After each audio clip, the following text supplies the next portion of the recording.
In this video, we will be covering how much each country is responsible for the start of World War I. Once again, we'll be using the same tiers starting from S all the way down to F. And the first country on this list, also the country that is the least to blame for the start of the war, is going to be the Ottoman Empire. Now, for obvious reasons, the Ottoman Empire gets last place because they were not even in the war when it first began. In fact, they were in a different region entirely, being in the Middle East. Moving on to the D tier, we have one country in this tier as well, and for a very similar reason, this country is Italy. Now, Italy, while they did join the war even later than the Ottoman Empire, did contribute to the start of World War I due to their political allegiance, or lack thereof, some might argue, to Austria, Hungary, and Germany. Moving on to the C tier, the only country in this tier is the United Kingdom. The reason the United Kingdom is in C tier and not any higher is because although they were a large industrial nation that was in an alliance, they waited until the neutral nation of Belgium's sovereignty was violated to actually join the war, meaning that they had less of an impact on it starting. Next up in the B tier, we have the French Empire.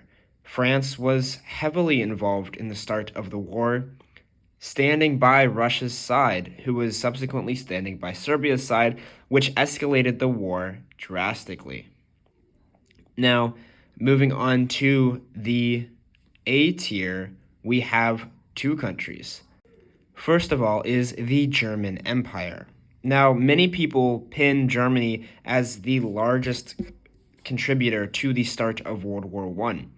And unfortunately, that is mostly because the Treaty of Versailles painted history that way. However, there were other countries that were more involved in actually starting the war, because the German Kaiser Wilhelm II, the leader of Germany, actually did not want war to start, and only through a number of unfortunate events was forced to actually declare war. Moving on to the other country in the A tier is the Russian Empire.